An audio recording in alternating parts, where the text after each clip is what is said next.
Okay, I'm going to repeat that again for those wondering why people are laughing. I forgot to press record.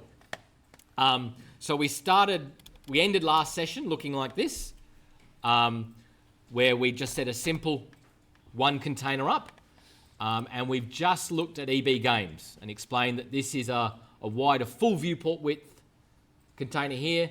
Not sure how this might be part of this container, or it might actually be a second container. There is then another full width container for their slider, a full width container for these 4 call to actions. In fact, no, sorry, that will be a full width. That'll probably be a container and a container. Then they have all their products, and we'll learn about how to do rows, all these later, but that'll be one container. Then they have another big container for their footer. And again, that might be split into 2, but I suspect it's only one container. We're going to keep it simple for ourselves. So here we've got our code. And so if we go back to Bootstrap, we had 2 types of containers. There is a standard container where it fits within the layout and has margins on either side. Or we have a full width container that we use the full width of the screen. So in our code, actually I'll go full screen, just so you can see this really clearly. I'm going to change this to a container fluid. I'm then going to, because I now know what this container is exactly going to do, I'm going to give it an ID. Now, on a website, you can have as many classes you want. You use a class to apply rules to lots of things. But you can only have one ID. It actually confuses a website. It does work. It will display properly, but it'll cause other problems. You only have one ID. Okay, so as soon as you need 2 navbars, you make it a class, or you call it navbar 1, navbar 2. You should never have 2 things with the same ID. And I'm going to be really explicit in what's in these navbar, because then that helps me know what is actually here.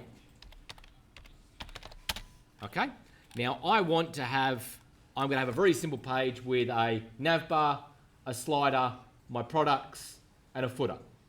Okay, so I'm going to copy this 4 times. It's called lazy web design. The only time your teacher will say it's okay to copy and paste. So I've now got these. I need to specialize them. So this is my slider. I'm going to just call this simply slider. I want that to be container fluid because I want to have the full width. Start slider. And now it's really important. I'll keep saying this. You'll keep harping on. Comments will save your life.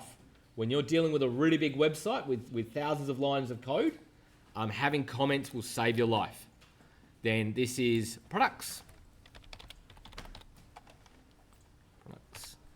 So let's start product container, end product container. This is our footer.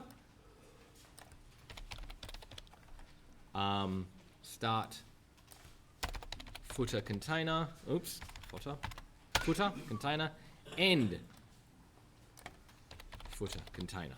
Okay, now the products, I actually want to have the margins, so I'm going to get rid of that fluid. So I'm just going to instantly change that class. So I now have 4 sections ready to start actually adding the content. Okay, this is just preparing. This is actually what you think as a web designer. So next lesson, we're going to go back and look at our wireframes. And then, we'll probably add a little bit of content first. Then we'll go back at our wireframes. You'll take all the content you've done with me out. And then you'll actually make sure you've got the containers for your wireframes all set up. Then you'll actually start to fill one container at a time with your content. Okay? So if I can get everyone to go through and create those 4 containers, please.